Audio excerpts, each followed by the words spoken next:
Hello, everybody. This is Mrs. Ross. We've come to the end of our Three Little Pigs. So our last story is my favorite story. This is a story that's completely different from all the rest. We've heard all of the stories about the Three Little Pigs and their side of the story.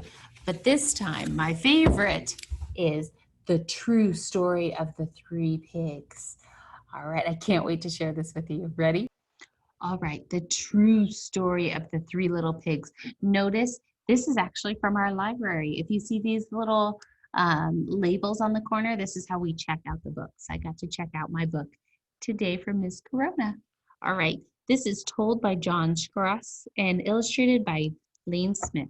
All right, here's our title page, our dedication page, and copyright page. Here we go. Everybody knows the story of the Three Little Pigs, or at least they think they do. But I'll let you in on a little secret. Nobody knows the real story because nobody's ever heard my side of the story. I'm the wolf, Alexander T. Wolf, but you can call me out. I don't know how this whole big bad wolf thing got started, but it's all wrong. Maybe it's because of our diet. But hey, it's not my fault wolves eat cute little animals like bunnies and sheep and pigs. That's just the way we are.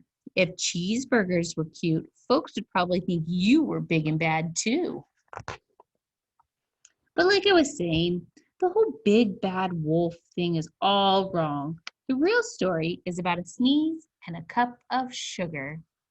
This is the real story. Way back in once upon a time, I was making a birthday cake for my dear old granny. I had a terrible sneezing cold. I ran out of sugar.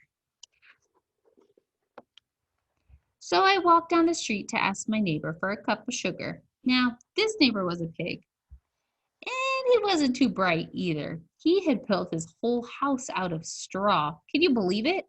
I mean, who in his right mind would build a house out of straw?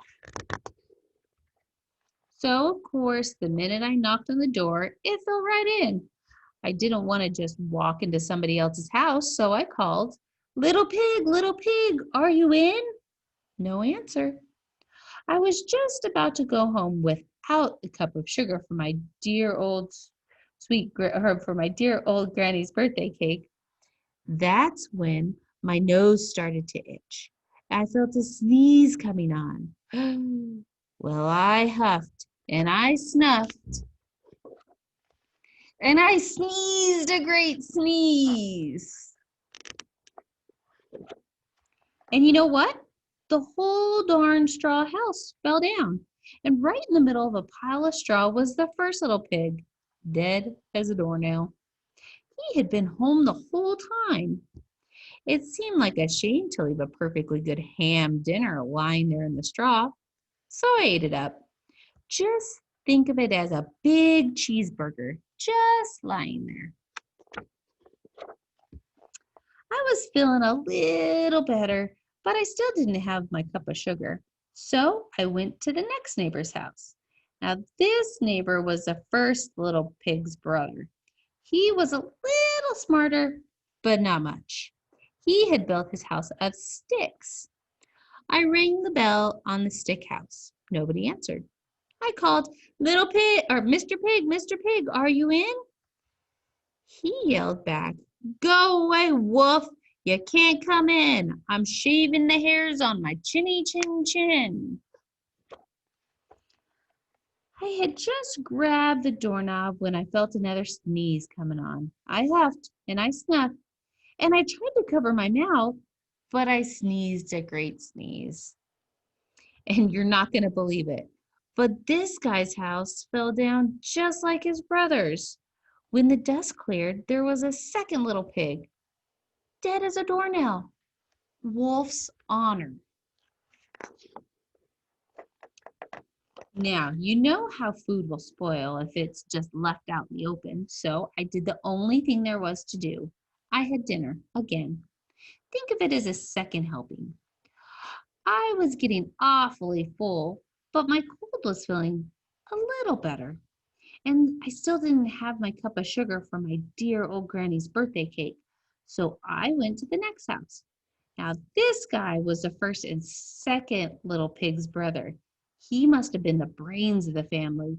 He had built his house out of bricks. I knocked on the brick house. No answer. I called, Mr. Pig, are you in? And do you know what the rude little porker answered? Get out of here, wolf! Don't bother me again! Talk about impolite. He probably had a whole sack full of sugar, and he wouldn't give me even one little cup from my dear sweet old granny's birthday cake. What a pig! I was just about to go home and maybe make a nice birthday card instead of a cake when I felt my cold coming on. I huffed and I snuffed and I sneezed once again. Then the third little pig yelled, and your old granny can sit on a pin.